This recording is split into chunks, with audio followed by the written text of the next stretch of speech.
girl can cook. She got the recipe. She got what you need. That girl can cook. That black girl magic. I gotta have it. Hey y'all, and welcome back to my channel. And today, guys, I'm going to be showing you how to make Parmesan crusted ribeye. That's what I said, okay? So go ahead and grab all of your ingredients and let's get started. All right, y'all. So first, we're going to need 2 bowls, okay? And in the first bowl, we're going to make up our cheese blend. So I'm using 2 tablespoons of Italian cheese blend, which is 4 different cheeses like Fontina, Asiago. It's all put together in one bag. You can find it at any grocery store. I'm also going to add in a tablespoon of mozzarella so we get that melty pool, and 2 to 4 tablespoons of grated Parmesan, fresh grated, okay? Please don't buy that stuff in the can because it's not going to work. All right. I'm also going to add in a 1/4 cup of ranch dressing. If you want to measure with your heart, you can, honey. Just add as much or as little as you like. And go ahead and mix that to combine it. All right. Once you get it nice and mixed, I did add in just a tap of black pepper. But you know, that's up to you if you want to put that in. But once you get it mixed, go ahead and set it to the side and put it in the fridge.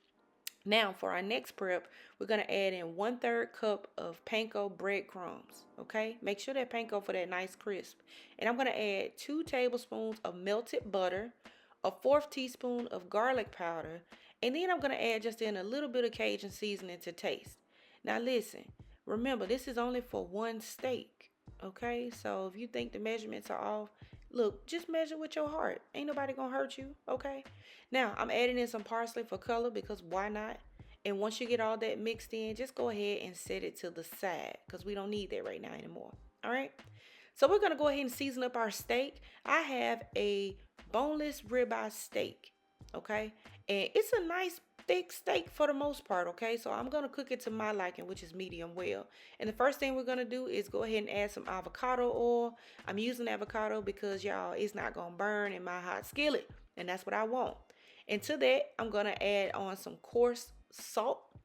Make sure you generously season your steak with that salt, okay? And y'all, listen, you really don't need a lot of different seasonings for steak, but you can put whatever seasoning you want to put on yours, okay? All I'm going to add is some salt, and then I'm going to add in a 1/4 teaspoon of garlic powder, total, okay? That's total to both sides. Don't add 2 of them. I'm only adding that 1/4 teaspoon. It's only just a little bit because y'all garlic burns, and I just want to put that little flavor in there because I'm not adding garlic in the pan. Once you put your garlic powder on there, add on some black pepper to your liking. I'm also using coarse black pepper for that. And don't forget to hit them sides, baby. Okay? Make sure you hit them. Make sure you season both sides. Press it in there however you got to, and that's the end of that. All right? Now, we're over high heat in this skillet. As you can see, this is a gas stove. If you don't see smoke coming off of it, it ain't hot enough. All right? Go ahead and put your steak in. Carefully lay your steak away from you into the pan and go ahead and press it. All right? You want to make sure you get a sear on every inch of that steak. And I'm going to sear it on one side, the first side, for about 4 minutes because I'm going for medium well. That's what I prefer on a thicker steak, okay? But go ahead and flip that once you reach that time limit, and then we're going to cook it for an additional 3 minutes on this side, all right? After you do that, add in your butter. I'm doing 2 tablespoons of butter. I have 1 part on top and 1 part in the pan. And just carefully go ahead and baste your steak. You can add in any garlic or fresh herbs if you choose to. I didn't have any at the time, and I want to put this Parmesan crust on here, so I didn't want to add all that. But y'all, look at that steak right there. Honey, it's perfect right there. It's ready to go. You hear me? It's ready to go. But go ahead and sear the sides. Lock in that flavor. If you have any fat caps, sear them bad boys off so you can chew on them later. Because, honey, that is it for that, okay? And if you need to cook this a little bit under, you can, because we are going to pop this in the oven for a slight brief second. So just remember that, all right? So here's our perfectly cooked steak. We can really devour it right here, right now. Okay, we're not going to give it too much time to rest because we still want to cook it.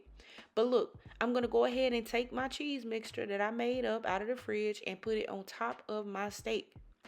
All of what I made, I put on top of this steak, okay? If you want more, you can add more or less. That's up to you. But broil it until it's nice and melted. I say broil because if you bake it, you might overcook your steak, okay? So broil it really quickly. It's not going to take long. And then take it out and add your breadcrumb crust. You can add as much or as little as you like. And we're going to broil it again until it's nice and brown. Okay? Now check this out. Boom. Honey, I almost left it in there too long. I really did. But it's okay because players mess up too. But we good. Let's plate it up.